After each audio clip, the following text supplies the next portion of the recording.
Olá a todos, em paz do Senhor Jesus. Muito bom estar aqui compartilhando com vocês nesse início de ano, já desejando para vocês aí uma alegria multiplicada em 2024, bênção de Deus derramada na vida de todos vocês.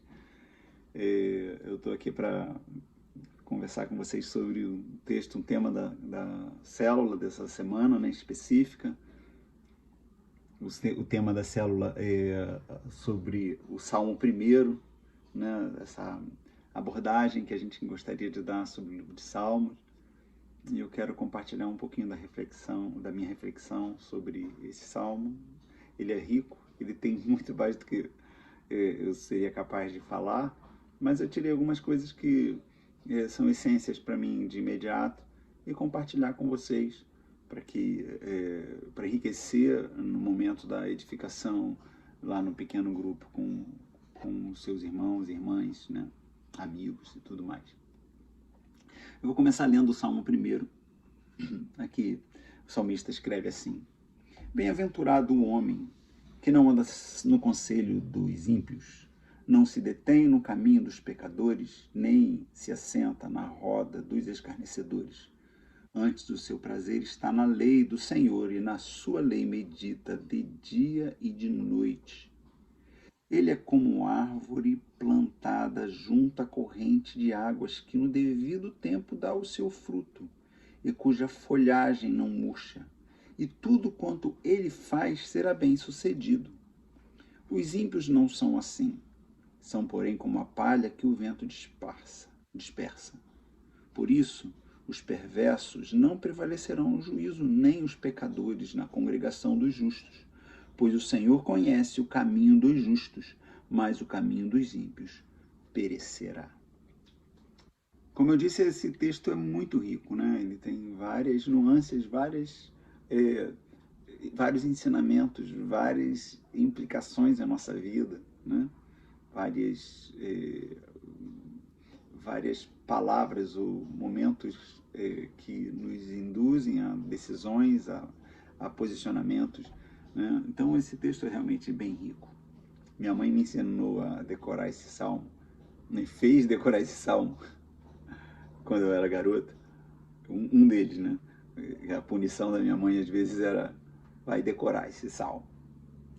Aí eu decorei alguns, 4, enfim, o 23, o 121, esses clássicos, 91. Esse era um salmo que foi resultado do meu aprendizado, né? Foi resultado das correções da minha mãe. Enfim, esse salmo começa com uma palavra bem-aventurado. Eu imagino que você saiba que bem-aventurado tem um significado de feliz, de próspero, né? De uma pessoa que tem sucesso na vida, né?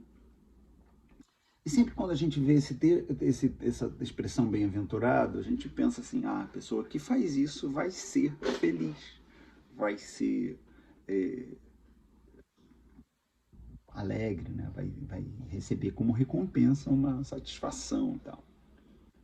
Mas não é bem assim, sabe? Na verdade, essa palavra dá uma ideia de feliz no presente. Assim como lá nas bem-aventuranças, quando Jesus fala e registra, por exemplo, em Mateus capítulo 5, ele diz: olha, bem-aventurado os que choram, bem-aventurados os perseguidos, bem-aventurados os mansos. Ele está dizendo que não vai ser feliz quem for, é feliz no presente. Não é um resultado de alguma coisa que se faz, é uma alegria que está naquele que é. Aqui, no caso, não é feliz o homem que, quando não se assentar no conselho dos ímpios, ele vai sair dali feliz. Ou quando ele não andar segundo os conselhos, ele vai sair dali feliz. Não, é feliz aquele que já decide não ser, que já decide não estar nessa condição de se deter no caminho dos ímpios, se assentar na roda dos escarnecedores. A alegria vem anterior. É possível que a alegria esteja... o salmista esteja identificando que aquele que vai para o caminho do ímpio, que ouve o conselho dos pecadores, ele na verdade está buscando alegria e prazer nessa situação. E a gente vai entender que a alegria no reino de Deus é alguma coisa muito importante, de significado extremo. Aliás, ela é condicionante.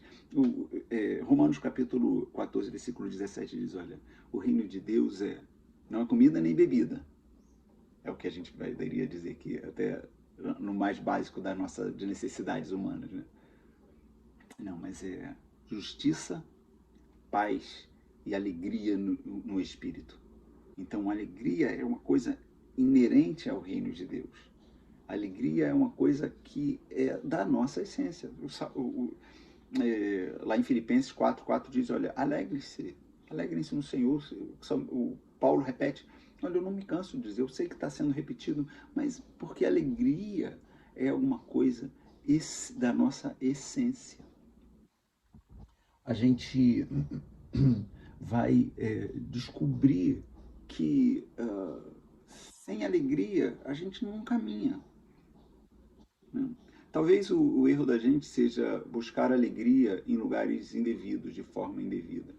John Pipe escreve sobre um tema chamado o hedonismo dos crentes, né? Assim, a busca do prazer. E a gente, em princípio, diz assim, olha, a busca do prazer seria alguma coisa errada.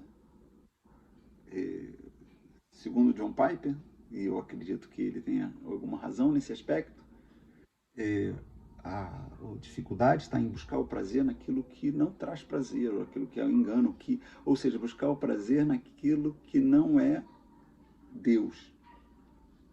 Na verdade, é em quem a gente está buscando prazer. O salmista está dizendo assim, olha, você é bem-aventurado por não fazer, mas também por fazer. O quê? Meditar na lei do Senhor.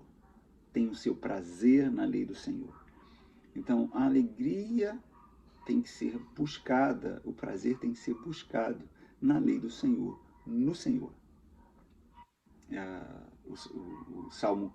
No Salmo 16 ele diz assim, olha, na tua presença, Senhor, há plenitude de alegria e delícias perpétuas. É amplo e infinito. Então, a gente buscar alegria no Senhor é o que nos dá prazer. O que nos dá prazer é meditar na lei do Senhor. Ter prazer na lei do Senhor. Isso tem roubado.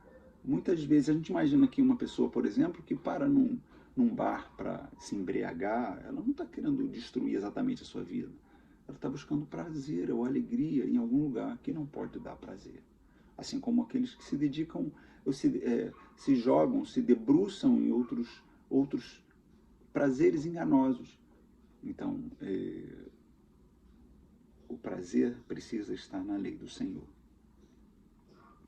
E o salmista ainda diz assim, olha, e na sua lei medita de dia e de noite. A meditação é uma coisa engraçada, porque ela não é muito própria para o nosso tempo, né? A gente não tem tempo para isso. Tudo é corrido, tudo é época de TikTok, de Instagram. Rouba o nosso tempo, porque meditação exige tempo. Né? Exige o tempo para que aconteça. Tudo é corrido, né? Eu li um livro, e eu até indico, eu trouxe para vocês terem, Celebração da Disciplina, do Richard Foster. Ele fala sobre disciplinas espirituais, disciplinas interiores, disciplinas exteriores, enfim, essas disciplinas que nos libertam. Uma delas que ele aborda é essa meditação. E ele escreve dizendo assim, olha, o adversário tem especialização em 3 coisas: ruídos, pressa e multidão. E essas coisas têm afogado a gente. A gente não tem tido tempo. A gente não tem como meditar. E o salmista diz que, em oposição àquilo que não se deve fazer, existem coisas que se devem fazer. Uma delas é encontrar prazer na lei do Senhor. E na lei, e nessa lei, meditar de dia e de noite. Então as bênçãos acompanham aqueles que meditam no texto da palavra ao longo do dia. E segundo esse autor, é, meditar está ligado em ouvir e obedecer. Meditar é a capacidade de ouvir e obedecer aquilo que a palavra está dizendo. Eu sei que meditação às vezes gera algum confronto, algumas confusões na nossa mente, especialmente em função dessa perspectiva oriental de meditação. Para um oriental, a meditação é esvaziar a mente. Você já deve ter ouvido falar nisso, visto isso em algum comentário, enfim.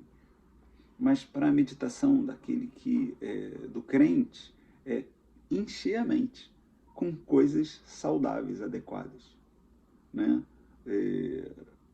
Paulo fala, olha, se há alguma coisa agradável, se é de boa fama, nisso pensai, né? Nisso a gente deve encher a nossa mente. Então o salmista está dizendo, olha, meditar na lei do Senhor de dia e de noite. Ter o prazer na lei e meditar nela. Meditar, traduzindo, é ouvir e obedecer. Talvez a nossa dificuldade, além de meditar, é a capacidade de obedecer, de fazer. Né? Compreender, introjetar a palavra é uma coisa. E trazer ela para as mãos, para a prática, para a vida real, né? No dia a dia, é o passo seguinte, conectado imediatamente com relação à meditação. A obediência é alguma coisa. Jesus diz assim, olha, vocês vão por todo mundo. Mateus registra isso lá no capítulo 28, finalzinho do versículo 20. Ele diz assim, olha, vão por todo mundo. Batiza. Em nome do Pai, do Filho e do Espírito Santo. E ensina a obedecer o que eu tenho ensinado a vocês. Então, a meditação e a obediência, elas estão entrelaçados. Essa palavra, ela nos exorta a uma vida, de dedicação, de reflexão sobre a palavra de Deus. Eu creio que essa abordagem que eu estou dando a vocês é apenas uma introdução ou alguma coisa para irrigar o coração de vocês, mas o Espírito Santo, com certeza, tem coisas extraordinárias, palavras extraordinárias para revelar a vocês, à medida que vocês leiam o texto. Eu sugiro fortemente que vocês leiam o texto, leiam em mais de uma versão no encontro. Faça isso e deixa que a própria palavra de Deus, a própria leitura, traga no coração ensinamentos, consciência de pecados. Às vezes, o nosso pecado não está enquadrado numa relaçãozinha que a gente às vezes guarda para não cometer aqueles pecados, os 7 pecados capitais e tal. Na verdade, muitas vezes o pecado está naquilo que só o nosso coração sabe e que o Espírito Santo pode traduzir na palavra. A palavra desvenda o nosso coração.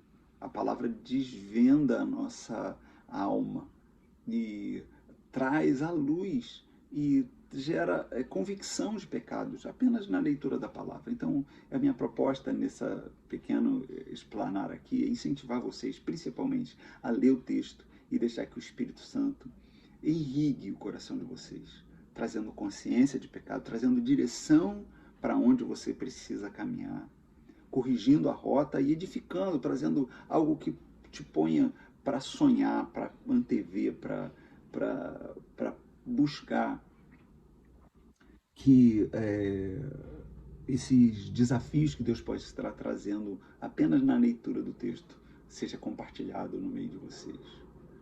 Amém? Esse é o texto, essa é uma explanação breve para a meditação de vocês. Aqui eu dou como encerrada essa palavra. Mas eu queria colocar um bônus, se você me permite, de uma canção que, se você quiser ouvir, você não pode interromper do vídeo aí mesmo, não tem problema.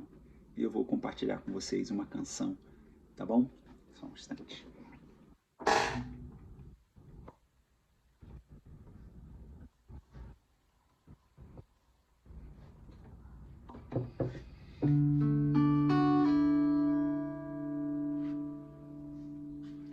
a tua palavra escondi, no meu coração escondi, pra eu não pecar contra ti, Senhor, a tua palavra escondi.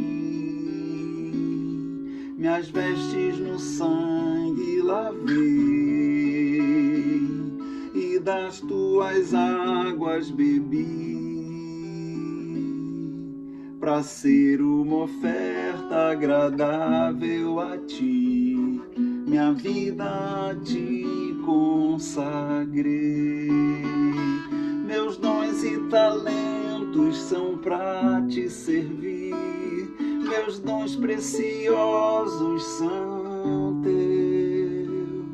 Não vejo razão pra minha vida sem ti, tu és meu Senhor e meu Deus. Assim como o fogo refina o ouro, vem tua obra em mim completa, até que um dia eu possa ver tua glória em meu rosto brilhar, até que o mundo possa ver tua glória em meu rosto brilhar.